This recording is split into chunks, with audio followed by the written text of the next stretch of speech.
Welcome to the podcast, Claim Your Excellent Life, with your host, Suzanne Kellner-Zinck, where she helps professional women learn how to be happy. Suzanne will teach you how to do this through building high self-esteem, relaxation and calm, and good, healthy relationships. Tune in every week as Suzanne shares effective strategies to help you claim your excellent life with happiness techniques, self-esteem building exercises, relationship tips, and relaxation information. Make sure to head over to dawningvisions.com to subscribe to the newsletter to receive your keys to happiness, as well as other useful free gifts for you. In this episode of Claim Your Excellent Life, we are going to speak about dying with grace and dignity. We are taught so many interesting things about what it's like to reach the end of our lives and how you see the white light, and in some traditions they speak a lot about seeing your entire life unfold before you so that you can see all the things that you needed to learn, get an idea of the things that you did wrong, etc., etc. Well, I've worked in the area of elder care for a lot of years. Well, 6.5 to be exact. And during that time, I did help quite a few older folks die with grace and dignity, and even a few younger people who were ravaged by lung cancer and other horrific illnesses that no one would want to have to go through. And I recall my very, very first elder care client back in 1996. She was a 90-year-old woman. She had a gray bun on her head. She was quite overweight and had a mangy dog by her side. The only problem was that I was the 10th homemaker that she had in a very short period of time. Having come to realize that she was very, very angry, I'd had quite a few talks with her over the 3 months that I worked with her, and I came to find out that there were a few things that were bothering her a lot, which people in her world were just not speaking to her about at all. So, of course, it was going to come out in anger. The first was that her daughter had told her that she didn't want her sons interacting with her. I don't really know what the daughter's issue was with her mother, and neither did Rose, my client. However, I did know that one of her sons, or in this case Rose's grandson, did come by on a monthly basis to spend time with her and to do her bills for her and to do whatever she needed him to do for her. He was really present for her. And right after she died, when the funeral home people were on the way to take her body away, I had asked him why he was there for her. After hearing from Rose that his mom didn't want her kids there, he said, well, it's really simple. Rose was always there for me, so why would I not be there for her? And this goes a long way to explaining how family difficulties needn't be an issue, because this man, really, seriously, he was in his 50s at this time at least. Figuring Rose was in her 90s and her daughter was in her 70s, so he had to be somewhere in his late 40s, early 50s, just doing the mathematics. And he was a really sweet guy from what I could tell. I stayed there with him until they took her body away because it was the appropriate thing to do. I had called my other client and just let her know that I'd be there as soon as this was done, since we had talked about the fact that I knew that Rose was on her way out. She had been hallucinating and certain other things were coming about to let me know that her time was short. In any case, I share this story with you because I want you to understand that we don't need to let family dynamics, poisonous dynamics, get in the way of the relationships that we choose to have with those who are in our life. In this case, it was a grandmother and her grandson. But in your life, it may very well be that you have siblings or parents who are telling you who you should be with, who you shouldn't be with, and quite frankly, this is up to you to make a decision on your own based on your own ethics, your own values, and the way that you feel about the person who is involved in the situation. So I've been podcasting a bit about my mom because she just passed away, and I had a really huge learning with her as well. And understand that we're now 2017, so there's quite a few years that have passed since my work with Rose and what I had to go through with my mom. And understand also that I wasn't really feeling emotionally close to my mother at this time of her last 10 days or so of her life, because I had been through so many things with her over the years after her second husband passed away back in 2005. She wasn't the easiest person to be around. She could be very abusive, and for me that caused health problems, so I just couldn't be around it. So I literally had not seen her in 7 years. I hadn't talked to her in 7 years. And the first time I did talk to her was with my sister at her house, because my youngest sister wanted me to get an idea of what I was dealing with, that the abusive, cruel person that she could be was no longer there. And frankly, from the phone conversation, she couldn't even remember that there was going to be 2 different visits, one on Saturday and one on Sunday, with 2 different daughters. I don't know if it was the phone line or her dementia, but it was really hard to get that through to her, and we gave up on it. But when I did finally see her, about 2 weeks later with my youngest sister and her husband, I found a woman who is very frail looking. She had dropped 40 pounds from 170 to 130 pounds.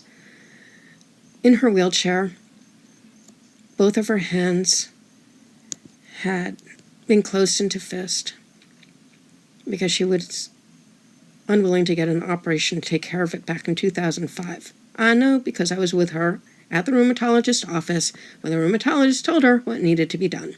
So now she was stuck with hand contractions, making it very hard for her to hold much of anything.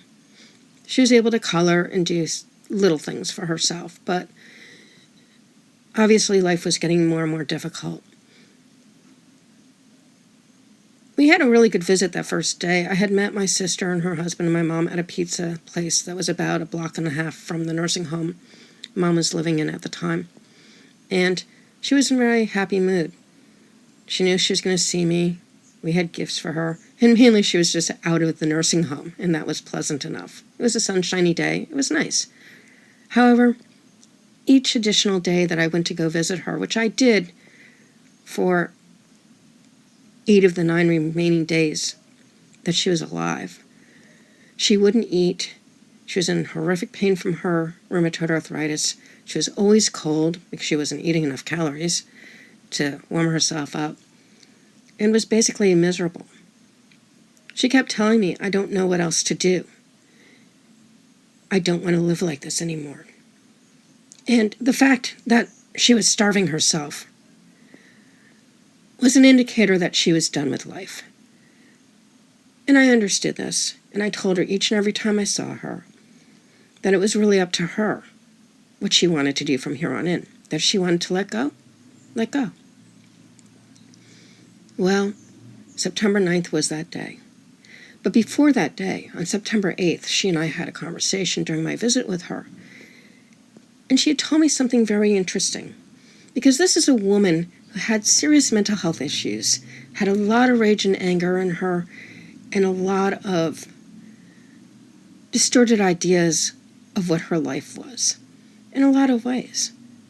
And yet, these were the 2 things she said to me, and I want you to hear these very clearly.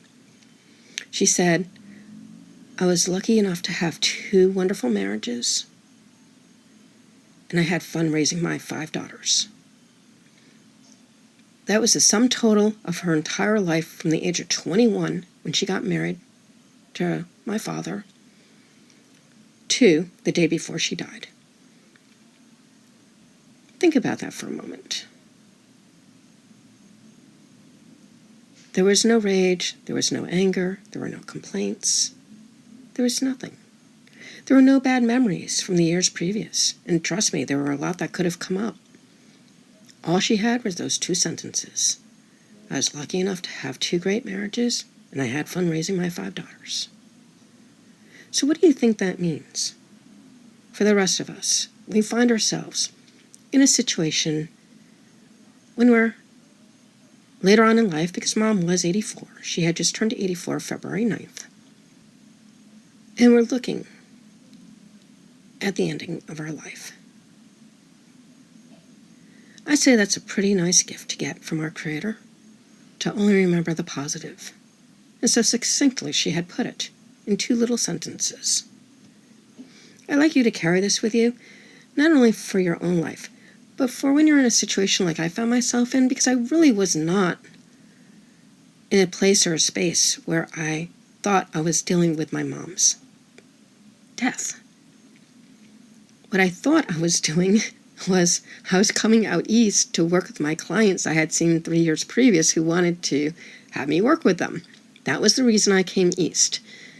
I only got the notice when I was in Montana that they wanted to put her under hospice care, and my sister, who had power of attorney, wanted to get feedback from the rest of the sisters to see if that would be the appropriate thing, which she thought it was, and yes, we all agreed.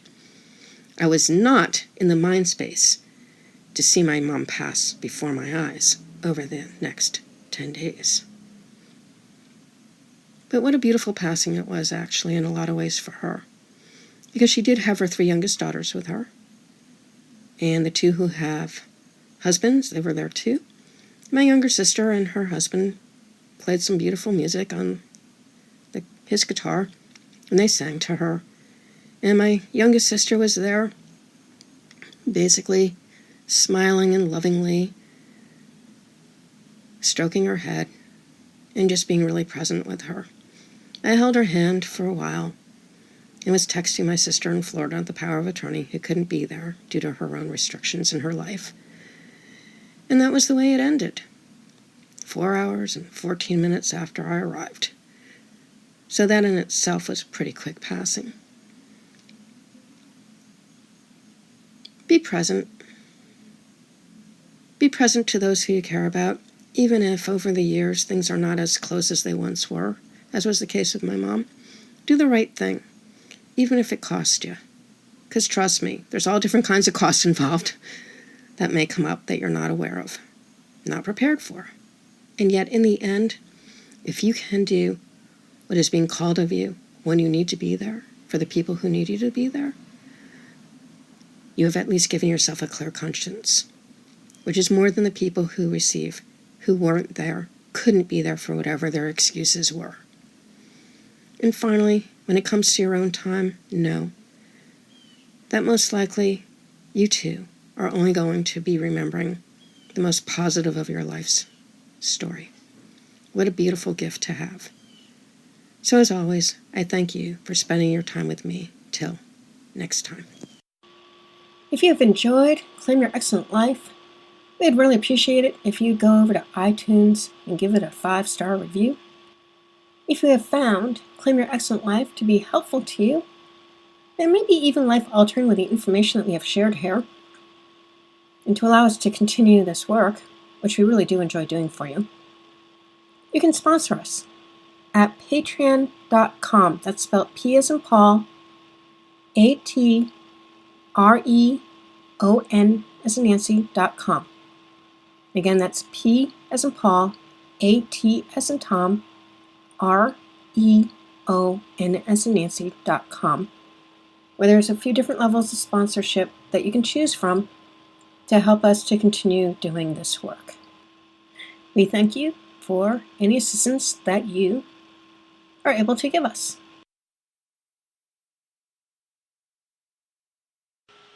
Thank you for listening to the podcast, Claim Your Excellent Life, with your host, Suzanne Kellner-Zinck, where she helps professional women learn how to be happy. Suzanne teaches you how to do this through building high self-esteem, relaxation and calm, and good, healthy relationships. Tune in every week as Suzanne shares effective strategies to help you claim your excellent life with happiness techniques, self-esteem building exercises, relationship tips, and relaxation information.